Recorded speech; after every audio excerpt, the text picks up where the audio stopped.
Hello, ಅಸ್ಸಲಾಮು ಅಲೈಕುಮ್. ಎಲ್ಲರಿಗೂ ನಮಸ್ಕಾರ. ಎಲ್ಲರಿಗೂ ನನ್ನ ಹೊಸ ವಿಡಿಯೋಗೆ ಸ್ವಾಗತ. ಇವತ್ತು ನಾನು ಮಂಗಳೂರಿನ ಸ್ಟೈಲ್ನಲ್ಲಿ ಫಿಶ್ ಕರಿ ಯಾವ ಥರ ಸ್ಪೆಷಲ್ ಆಗಿ ಮಾಡೋದು, ನಾವು ಮನೆಯಲ್ಲಿ ಯಾವ ಥರ ಮಾಡೋದು ಅಂತ ನಿಮ್ಮೊಂದಿಗೆ ನಾನು ಶೇರ್ ಮಾಡ್ತಾ ಇದ್ದೇನೆ. ಅದಲ್ಲದೆ ಸ್ವಲ್ಪ ಟಿಪ್ಸ್ ಆ್ಯಂಡ್ ಟ್ರಿಕ್ಸ್ ಒಳ್ಳೆ ಘಮಘಮವಾಗಿ ಮಾಡಲಿಕ್ಕೆ ನಾನು ಲಾಸ್ಟಾಗಿ ಒಂದು ವಿಡಿಯೋ ಹಾಕಿದ್ದೆ. ಅದರಲ್ಲಿ ಫಿಶ್ ಕರಿ ಒಳ್ಳೆ ಪರಿಮಳವಾಗಿ ಬರಬೇಕಂದ್ರೆ ಒಂದು ಎಕ್ಸ್ಟ್ರಾ ರೆಸಿಪಿ ಹೇಗೆ ಮಾಡೋದು ಅಂತ ನಿಮಗೆ ನಾನು ಅದರಲ್ಲಿ ಹೇಳುವಾಗ ತುಂಬ ಮಂದಿ ಅದು ಯಾವುದು ಪೌಡರ್ ಹೇಗೆ ಏನು ಅಂತೆಲ್ಲ ಕೇಳಿದ್ರಿ. ಸೊ ಇವತ್ತು ನಾನು ಡಿಟೇಲ್ಡ್ ಆಗಿ ನಾವು ಮಂಗಳೂರಿನಲ್ಲಿ ಯಾವ ಥರ ಮಸಾಲವನ್ನು ಕಡಿತೇವೆ, ಯಾವ ಥರ ಮಿಕ್ಸ್ ಮಾಡ್ತೇವೆ, ಹೇಗೆ ನಾವು ಮಾಡ್ತೇವೆ ಅನ್ನೋದನ್ನು ನಿಮಗೆ ನಾನು ಇವತ್ತು ಈ ವಿಡಿಯೋದಲ್ಲಿ ಶೇರ್ ಮಾಡ್ತಾ ಇದ್ದೇನೆ. ನಿಮಗೇನಾದರೂ ಡೌಟ್ಸ್ ಆ್ಯಂಡ್ ಎನಿ ಕ್ವೆರೀಸ್ ಇದ್ದರೆ ನನಗೆ ಕಮೆಂಟ್ ಸೆಕ್ಷನಲ್ಲಿ ಕೇಳಿ. ನೋಡಿ, ಇದು ನಮ್ಮದು ಮನೆಯಲ್ಲಿರುವಂತಹ ಗ್ರೈಂಡರ್. ನಾವು ಮಂಗಳೂರಿನಲ್ಲಿ ಫಿಶ್ ಕರಿ ಮಾಡುವಾಗ, ಫಿಶ್ ಮಸಾಲ ಮಾಡುವಾಗ ಎಲ್ಲದಕ್ಕೆ ಕೂಡ ಈ ಥರದ್ದು ಒಂದು ಗ್ರೈಂಡರನ್ನು ಯೂಸ್ ಮಾಡ್ತೇವೆ. ಈಗ ಇದು ಚೆನ್ನಾಗಿ ವಾಶ್ ಮಾಡಿ ಆಯಿತು. ಈಗ ಫಸ್ಟಿಗೆ ನಾವು ಫಿಶ್ ಕರಿ ಮಾಡೋದಕ್ಕಿಂತ ಮುಂಚೆ ಒಂದು ಲಿಂಬೆ ಹಣ್ಣಿನ ಸೈಜಿನಷ್ಟು ಗಾತ್ರದ ಹುಳಿಯನ್ನು ಚೆನ್ನಾಗಿ ನೀರಿನಲ್ಲಿ ಹಾಕಿ ಸ್ವಲ್ಪ ಸಾಫ್ಟ್ ಆಗಲಿಕ್ಕೋಸ್ಕರ ಬದಿಯಲ್ಲಿ ಇಡ್ತೇವೆ. ಈಗ ಗ್ರೈಂಡರ್ ಎಲ್ಲ ಚೆನ್ನಾಗಿ ವಾಶ್ ಆಗಿದೆ. ಈಗ ಇದಕ್ಕೆ ನಾನು ಒಂದು 7ರಿಂದ 8ರಷ್ಟು ಕಾಶ್ಮೀರಿ ಚಿಲ್ಲಿ ಇದೆ ನೋಡಿ, ನಾವು ಬ್ಯಾಡಗಿ ಮೆಣಸಿನಕಾಯಿ ಅಂತ ಹೇಳ್ತಾರೆ, ಹಾಗೆ ಅದನ್ನು ಕೂಡ ಇಲ್ಲಿ ವಾಶ್ ಮಾಡಿ ಗ್ರೈಂಡರ್ಗೆ ಹಾಕ್ತೇನೆ. ಫಸ್ಟಿಗೆ ಗ್ರೈಂಡರ್ ವಾಶ್ ಮಾಡ್ತೇವೆ, ಆಮೇಲೆ ನಾವು ಮೆಣಸನ್ನು ಸೇರಿಸ್ತೇವೆ. ಈಗ ನಾನು ಇಲ್ಲಿ ಒಂದು ತೆಂಗಿನಕಾಯಿಯ ಫಿಶ್ ಕರಿದು ರೆಸಿಪಿಯನ್ನು ಇಲ್ಲಿ ಹೇಳ್ತಾ ಇದ್ದೇನೆ. ಸೊ ಅದಕ್ಕೆ ನಾವು ಇಷ್ಟು ಒಂದು ಕೈಯಲ್ಲಿ ಅರ್ಧ ಕೈಯಷ್ಟು ಕೊತ್ತಂಬರಿಯನ್ನು ನಾವು ಹೋಲಾಗಿ, ನಾವು ಯಾವಾಗಲೂ ಮಂಗಳೂರಿನಲ್ಲಿ ಮಾಡುವವರೆಲ್ಲರೂ ಹೋಲಾಗಿ ನಾವು ಎಲ್ಲವನ್ನು ಯೂಸ್ ಮಾಡ್ತೇವೆ, ಪೌಡರನ್ನು ಅಷ್ಟು ಯೂಸ್ ಮಾಡಲ್ಲ. ಹಾಗೆ ಅರ್ಧದಷ್ಟು ಕೊತ್ತಂಬರಿಯನ್ನು, ಅದಕ್ಕಿಂತ ಅರ್ಧದಷ್ಟು ಸೋಂಪು ಅಂತ ಹೇಳ್ತೇವೆ ನೋಡಿ ಅದು, ಅದಕ್ಕಿಂತ ಇನ್ನೂ ಸ್ವಲ್ಪ ಜೀರಿಗೆಯನ್ನು ಕೂಡ ಸೇರಿಸ್ತಾ ಇದ್ದೇನೆ. ಇದೆಲ್ಲವನ್ನು ಹಾಕಿ ಒಂದು ವಾಶ್ ಮಾಡಿ, ಎಲ್ಲವನ್ನು ಒಮ್ಮೆ ವಾಶ್ ಮಾಡೋದು ಒಳ್ಳೆಯದು. ಹಾಗೆ ಒಮ್ಮೆ ವಾಶ್ ಮಾಡಿ ಅದನ್ನು ಕೂಡ ಗ್ರೈಂಡರಿಗೆ ನಾನು ಸೇರಿಸ್ತಾ ಇದ್ದೇನೆ. ಈಗ ಇದೆರಡನ್ನು ಸೇರಿಸಿದ ನಂತರ ಸ್ವಿಚ್ಚನ್ನು ಆನ್ ಮಾಡಿದರೆ ಅದರಷ್ಟಕ್ಕೆ ಅದು ಗ್ರೈಂಡರ್ ಆನ್ ಆಗಿ ಅದು ಓಡ್ತಾ ಇರ್ತದೆ. ಈಗ ಇದೆರಡನ್ನು ಹಾಕಿದ ನಂತರ ಒಂದು ಸ್ವಲ್ಪ ಅರಿಶಿನವನ್ನು ಕೂಡ ಹಾಕ್ತೇನೆ. ಅರಿಶಿನವನ್ನು ಹಾಕಿ ಗ್ರೈಂಡರನ್ನು ಚಾಲೂ ಮಾಡಲಿಕ್ಕೆ ಇಡ್ತೇನೆ. ಈಗ ಗ್ರೈಂಡರ್ ಚಾಲು ಆಗುವಾಗ ಇದರ ಮೇಲೆ ನೋಡಿ, ನಾವು ತೆಂಗಿನಕಾಯಿ ತುರಿಯನ್ನು ತುರಿಲಿಕ್ಕೆ ಒಂದು ವ್ಯವಸ್ಥೆ ಕೂಡ ಇಲ್ಲಿರುತ್ತೆ. ಇದು ಮಂಗಳೂರಿನಲ್ಲಿ ಇರುವವರಿಗೆಲ್ಲ ಗೊತ್ತಿರ್ಬೋದು ಆಲ್ಮೋಸ್ಟ್. ಈ ಕಡೆ ಬ್ಯಾಂಗ್ಳೂರು ಈ ಕಡೆಯಲ್ಲ ಇರುವವರಿಗೆ ಇದರದಷ್ಟು ಮಾಹಿತಿ ಇರಲ್ಲ. ಅದಕ್ಕೋಸ್ಕರ ನಾನು ಇದನ್ನು ಕೂಡ ಸ್ವಲ್ಪ ತೋರಿಸುವ ಅಂತೇಳಿ ತೋರಿಸ್ತಾ ಇರೋದು. ಇದರ ಮೇಲೆ ನಮಗೆ ತೆಂಗಿನಕಾಯಿಯನ್ನು ಈ ಥರ ಮಾಡಿದರೆ ಚೆನ್ನಾಗಿ ತುರಿಲಿಕ್ಕೆ ಈಸಿಯಾಗಿ ಆಗುತ್ತೆ. ಇದೆಲ್ಲ ನಮ್ಮ ಮಂಗಳೂರಿನ ಒಂದು ಸ್ಪೆಷಾಲಿಟಿ ಅಂತಲೇ ಹೇಳ್ಬೋದು. ಇದರಲ್ಲಿ ಈಸಿಯಾಗಿ ನಮಗೆ ಎಷ್ಟು ತೆಂಗಿನಕಾಯಿಯನ್ನು ಕೂಡ ತುರಿದು ತೆಗಿಬೋದು. ಈ ಥರ ಮಾಡೋದ್ರಿಂದ ನಮಗೆ ಅಷ್ಟು ಕಷ್ಟ ಏನೂ ಆಗಲ್ಲ. ಬಟ್ ಇದು ನೋಡುವಾಗ ನಿಮಗೆ ಕಷ್ಟ ಅಂತ ಅನಿಸ್ಬೋದು. ನಾವು ಸಣ್ಣದ್ರಿಂದನೇ ಮಾಡಿ ಮಾಡಿ ನಮಗೆ ಅದು ಅಭ್ಯಾಸ ಆಗಿ ಹೋಗಿದೆ, ಹಾಗೆ ನಮಗೆ ಅಷ್ಟು ಕಷ್ಟ ಅಂತ ಅನಿಸಲ್ಲ.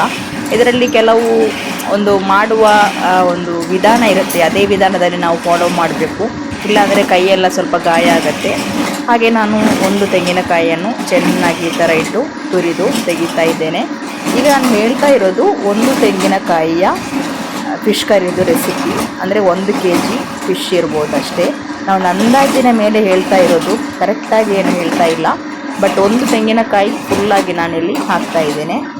ಈಗ ತೆಂಗಿನಕಾಯಿಯನ್ನು ತುರಿದ ನಂತರ ನಾನು ಗ್ರೈಂಡರನ್ನು ಆಫ್ ಮಾಡ್ತೇನೆ. ಆಫ್ ಮಾಡಿ ಅದರಲ್ಲಿ ನಾವು ಏನು ಒಂದು ತೆಂಗಿನಕಾಯಿಯನ್ನು ಫುಲ್ಲಾಗಿ ಗ್ರೇಟ್ ಮಾಡಿಟ್ಟಿದ್ದೇವಲ್ಲ, ಅದನ್ನೆಲ್ಲ ನಾನಿಲ್ಲಿ ಗ್ರೈಂಡರಿಗೆ ಸೇರಿಸ್ತಾ ಇದ್ದೇನೆ. ಗ್ರೈಂಡರಿಗೆ ಸೇರಿಸಿದ ನಂತರ ನಾವು ಗ್ರೈಂಡರನ್ನು ಚಾಲೂ ಮಾಡ್ಬೋದು. ಈಗ ತೆಂಗಿನಕಾಯಿ ಎಲ್ಲ ಹಾಕಿದ ನಾನು ಅದರ ನಂತರ ಒಂದು 3 ಎಸಳಿನಷ್ಟು ಕರಿಬೇವಿನ ಸೊಪ್ಪು ಕೂಡ ಸೇರಿಸ್ತೀನಿ. ಜಾಸ್ತಿ ಸೇರಿಸಬಾರ್ದು, ಕಹಿ ಆಗುತ್ತೆ. ಒಂದು 2-3 ಎಸಳು ಅಷ್ಟು ಮಾತ್ರ. ಈಗ ಅದನ್ನೆಲ್ಲ ಸೇರಿಸಿ ಸ್ವಲ್ಪ ನೀರು ಹಾಕಿ ಈ ಥರ ಕೈಯಿಂದ ಮಿಕ್ಸ್ ಮಾಡಬೇಕು. ಕೆಲವರು ಅಲ್ಲೇ ಕೂತು ಮಿಕ್ಸ್ ಮಾಡ್ತಾರೆ, ಅದು ಹಾಗೆ ಕೂಡ ಮಾಡ್ಬೋದು. ನನಗೆ ಟೈಮ್ ಇಲ್ಲ, ಹಾಗೆ ನಾನು ಮಸಾಲವನ್ನು ಹಾಕಿಟ್ಟು ನನಗೆ ಬೇರೆ ಕೆಲಸ ಉಂಟು, ಅದನ್ನು ಮಾಡಲಿಕ್ಕೆ ಹೋಗ್ತೇನೆ. ಹಾಗೆ ಕೆಲವರು ಅಲ್ಲೇ ಕೂತ್ಕೊಂಡು ಸ್ವಲ್ಪ ಹೊತ್ತು ಮಿಕ್ಸ್ ಮಾಡ್ತಾ ಇರ್ತಾರೆ, ಬಟ್ ನಾನು ಹಾಗೆ ಮಾಡಲ್ಲ. ಸ್ವಲ್ಪ ಹೊತ್ತು ಕೈಯಿಂದ ಮಿಕ್ಸ್ ಮಾಡಿ ಕೊಡ್ತೇನೆ, ಆಮೇಲೆ ನನ್ನದು ಕೆಲಸ ನಾನು ಮಾಡ್ತೇನೆ. ಈಗ ನಾನು ಅದರದ್ದು ಖಾರ ನೋಡುವಾಗ ನನಗೆ ಸ್ವಲ್ಪ ಕಡಿಮೆ ಅಂತ ಅನಿಸಿತ್ತು. ಆಗ ನಾನು ಅದಕ್ಕೆ ಎಕ್ಸ್ಟ್ರಾ 2 ಮೆಣಸಿನ ಇದನ್ನು ಬ್ಯಾಡಗಿಯನ್ನು ಹಾಕ್ತಾ ಇದ್ದೇನೆ. ಹಾಗೆ ನೀವು ಕೂಡ ನೋಡ್ಬೋದು ಹೇಗೆ ಎಷ್ಟು ಖಾರ ಉಂಟಂತೇಳಿ. ಈಗ ಅದರಷ್ಟಕ್ಕೆ ಅದು ಮಸಾಲ ರೆಡಿಯಾಗಲಿ, ನಾನು ಇದಕ್ಕೆ ಒಂದು ಪರಿಮಳಕ್ಕೋಸ್ಕರ ಕೆಲವೊಂದು ಇಂಗ್ರೀಡಿಯೆಂಟ್ಸನ್ನು ಹಾಕಿ ಪರಿಮಳಕ್ಕೆ ಒಂದು ಪೌಡರನ್ನು ರೆಡಿ ಮಾಡ್ತಾ ಇದ್ದೇನೆ. ಸ್ವಲ್ಪ ಮೆಂತೆಕಾಳು, ಸ್ವಲ್ಪ ಜೀರಿಗೆ, ಚಿಟಿಕೆಯಷ್ಟು ಜೀರಿಗೆಯನ್ನು ಹಾಕಿ ಚೆನ್ನಾಗಿ ರೋಸ್ಟ್ ಮಾಡಬೇಕು, ಕರಿಲಿಕ್ಕೆ ಬಿಡಬಾರ್ದು. ಲೋ ಫ್ಲೇಮಲ್ಲಿಟ್ಟು ಈ ಥರ ಚೆನ್ನಾಗಿ ರೋಸ್ಟ್ ಮಾಡಬೇಕು. ಆನಂತರ ಅದನ್ನು ತಣ್ಣಗಾಗಲಿಕ್ಕೆ ಬಿಡಬೇಕು, ಬಿಸಿ ಬಿಸಿಯಾಗೇ ಇರಬಾರ್ದು, ತಣ್ಣಗಾಗಲಿಕ್ಕೆ ಸ್ವಲ್ಪ ಹೊತ್ತು ಹಾಗೇ ಇಡಬೇಕು.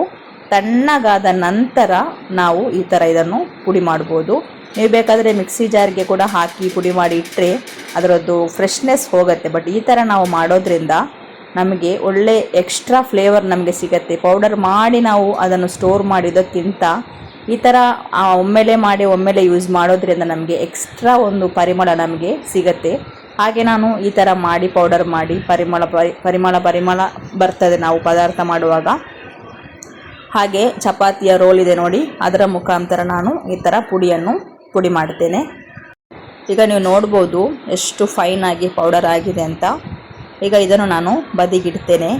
ಅಷ್ಟರೊತ್ತಿಗೆ ನಮ್ಮದು ಮಸಾಲ ನೋಡಿ ಇಷ್ಟು ಗ್ರೈಂಡ್ ಆಗಿದೆ. ಎಗೇನ್ ನಾನು ಸ್ವಲ್ಪ ಅದರದ್ದು ಸೈಡಿಲಿದ್ದೆಲ್ಲ ನಡುವಿಗೆ ಹಾಕಿ ಪುನಃ ಸ್ವಲ್ಪ ಜಾಸ್ತಿ ನೀರು ಹಾಕಲಿಕ್ಕೆ ಹೋಗಬಾರ್ದು. ಸ್ವಲ್ಪ ನೀರು ಹಾಕಿ ಪುನಃ ಕೈಯಿಂದ ಅದನ್ನು ಫುಲ್ಲಾಗಿ ಮಿಕ್ಸ್ ಮಾಡ್ತಾ ಇದ್ದೇನೆ.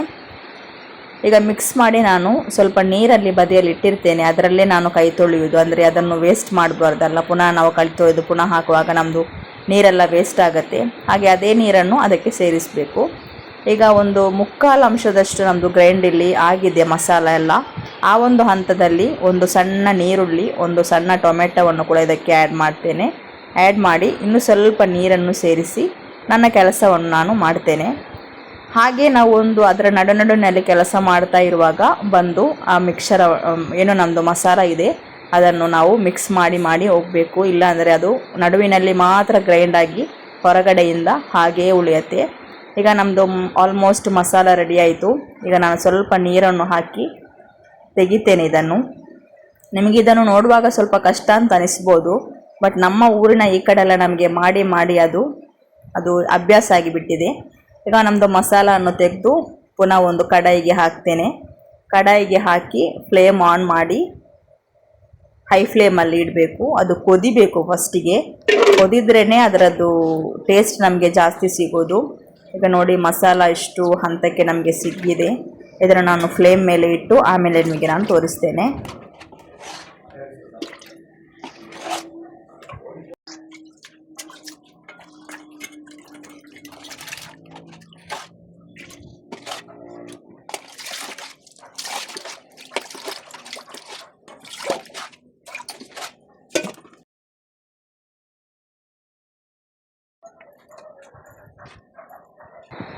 ಈಗ ನೋಡಿ ನಾನು ಫ್ಲೇಮ್ ಆನ್ ಮಾಡಿ ಅದರ ಮೇಲೆ ಇಟ್ಟಿದ್ದೇನೆ. ಇದಕ್ಕೆ ರುಚಿಗೆ ಸ್ವಲ್ಪ ಉಪ್ಪನ್ನು ಕೂಡ ಸೇರಿಸ್ತಾ ಇದ್ದೇನೆ.